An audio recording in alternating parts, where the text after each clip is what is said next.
Okay, so mag-react po tayo dito sa litanya nitong si Joey Delino, isa pong LGBT, kung saan po ay kinall out niya si Sir Jack at saka si Ato. Okay? Binlock nila ako dati pa, sabi dito. Ayan nga. Well, nainis kasi itong si Miss Joey dahil sa mga sinabi ni Ato dito. Okay, so pakinggan muna natin to. Alam nyo naman siguro kung bakit ganyan sila, di ba? Content nila. Pabor ba kayo na? Pero sinasabi ng mga LGBT na homophobic daw. Pakinggan natin. Hulihin ng mga HIV victims para ibukod sila at bigyan sila ng tamang medication ng di na... Pause. Sasabihin ko sa inyo yung proseso nito. Kasi if you are sexually active, male, female, budding, or tibo, dapat alam nyo yung kung paano itong mga HIV screening na to. Yung HIV screening is much like any other medical test. Pag nagpositibo ka sa HIV, you are required na ilista yung pangalan mo as HIV. Parang tracing, parang contact tracing ng mga may HIV ng may HIV. No, okay.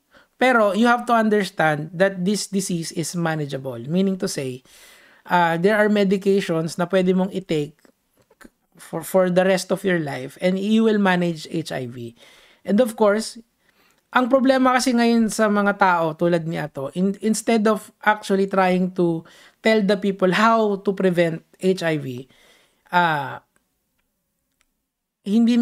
vinivilify nila yung mga tao na merong HIV. Okay, so number one, siguro sa plataforma na to, sasabihin ko sa inyo na okay lang naman makipagtalik as long as ikaw ay legal, ibig sabihin right age ka na, and pangalawa, dapat may consent. So kung na-hit mo yung dalawang yon, it is okay to have intercourse with anyone, okay? With any human person, okay? Lalaki, babae, or otherwise. Walang dinidiscriminate kasi yung pagtatalik. Okay, that's the point here. Ngayon, ngayon kasi, ang problema kasi dun sa mga younger LGBT, hindi sila naturuan kung paano maging ligtas yung safe sex na tinatawag. Alam mo minsan, hindi naman ako naniniwala dun sa mga deities. I don't necessarily believe that. I doubt that one exists. Pero siguro, kaya din ako nilagay dito sa internet na to. Kasi, meron akong degree sa education. And I am a professional teacher. 'Di ba? Yun yung aking trabaho. So, siguro, kaya ako nilagay dito para turuan tong mga hinayupak na to kung paano gamitin yung platform nila ng tama at hindi puro sila hatred. Okay? Kasi, yung gets ko kung ba't nagagalit sa kanilang LGBT. Hindi nila iniintindi. Ang point kasi nito, nananawagan ako dun sa LGBT community nyo that you should teach the younger LGBT na mga nasa right age na kapag magtatalik sila is to be protected para hindi mataas yung instances. Prevention muna tayo. Tsaka na dun sa management. Okay? Tuloy natin. Dadami pa. Tapos sino gagastos sa medication tsaka facility na gagamitin?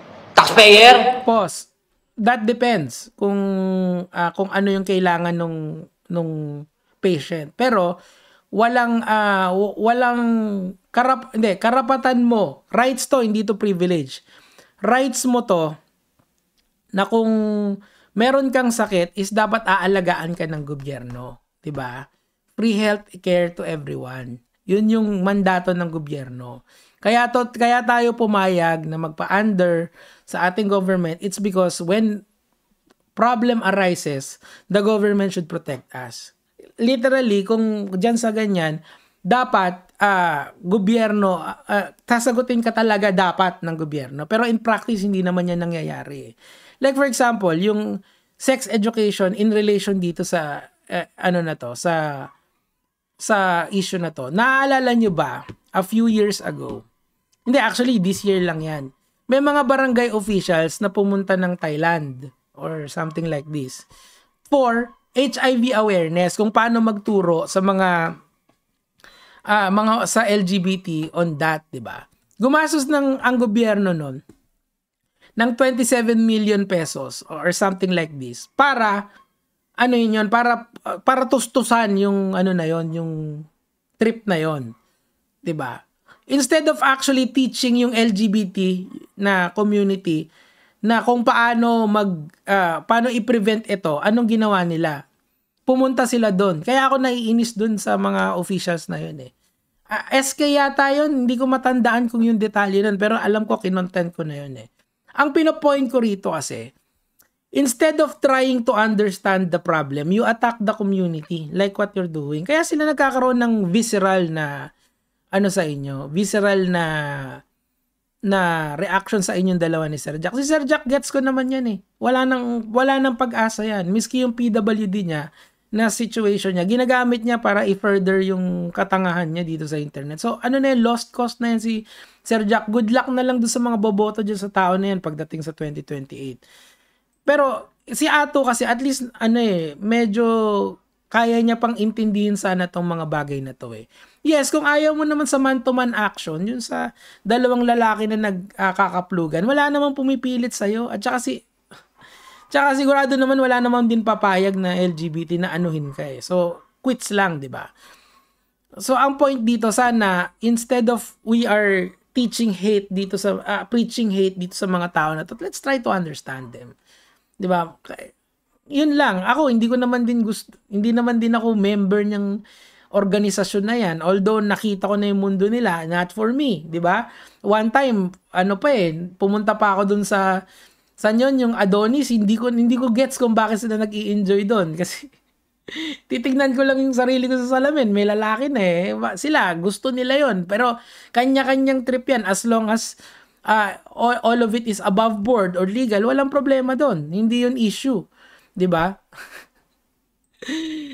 Anyway, tuloy na natin. Ulol, magtitira-tirahan kayo sa puwet pag nagka-HIV kayo tapos gastos ng taxpayer medication. Ulol. Pause. So, ganito. Ganito yung analogy dyan.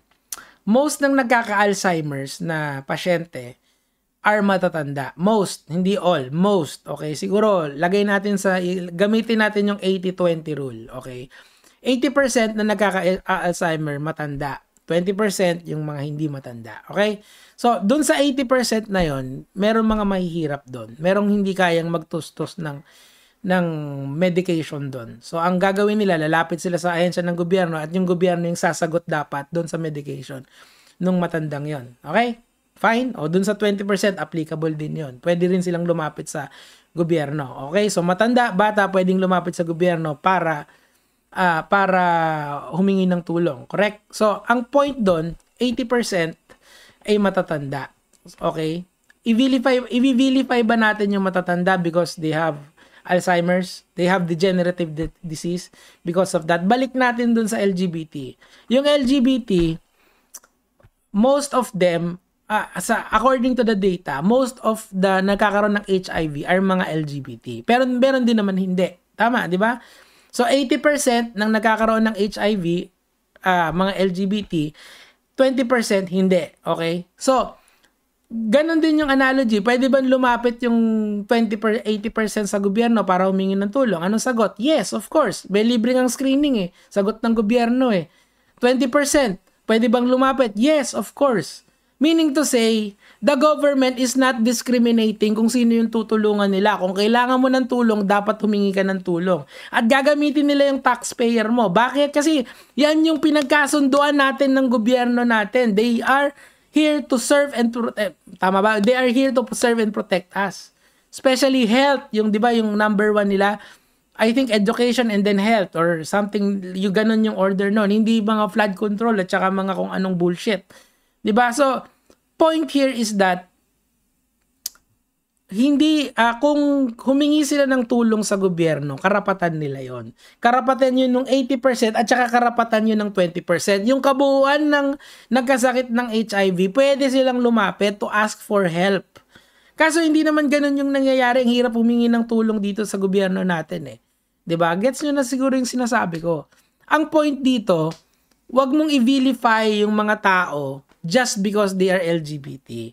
Okay, mas mataas yung instances ng HIV sa kanila. So, let's vilify them. Eh di i-vilify mo din yung mga matatanda kasi sila yung mas maraming may Alzheimer sa kanila eh. Ay, nako, 'di ba? Kasi nakaka-disappoint lang. Now, ang point kasi nitong ano na to, tong tao na nag-post nito. Ayan.